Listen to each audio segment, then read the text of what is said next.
qu'il soit exalté, a affirmé, sourate les prophètes, verset 30, que cet univers, ainsi donc que la Terre, est issu d'une séparation subite de ses constituants, qui était auparavant une seule masse compacte. En effet, d'après le verset, tous les cieux ainsi que la Terre étaient dans un ratq, ou masse compacte soudée. Et puis, le Seigneur, qu'il soit exalté, les a fataqa, les a subitement séparés.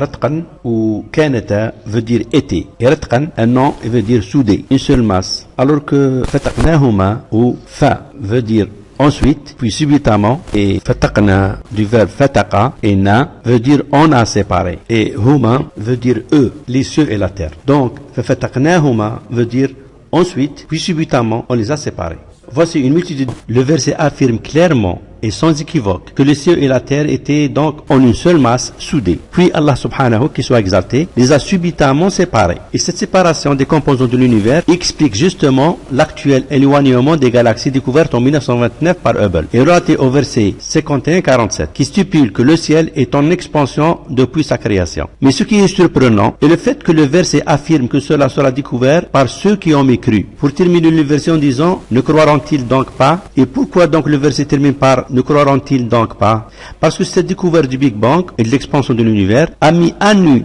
le calunnage de la théorie d'un univers statique qui n'a pas de début et donc son créateur. Alors que cet univers dynamique ayant un début impose avec insistance l'existence d'un Dieu. D'où leur invitation à croire en lui, après que cette preuve fut exposée à leurs propres yeux et relatée au début du verset par ceux qui ont mécru. N'ont-ils pas vu?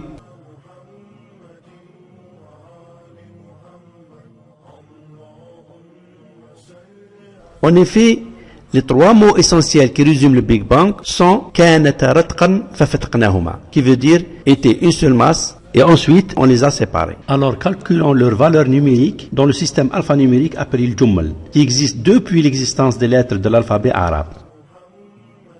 En effet, les Arabes depuis des siècles avant notre ère et donc bien avant l'islam avaient mis au point, à l'instar des autres langues sémites, une corrélation entre chacune des 28 lettres de leur alphabet avec une valeur numérique précise. Et ainsi, leurs textes peuvent receler, selon le besoin, des informations numériques.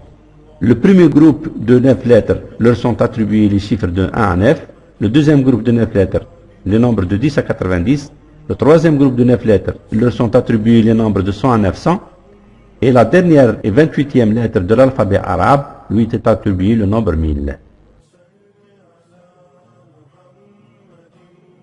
Alors, on change chaque lettre de ces trois mots qui expriment le Big Bang. On trouve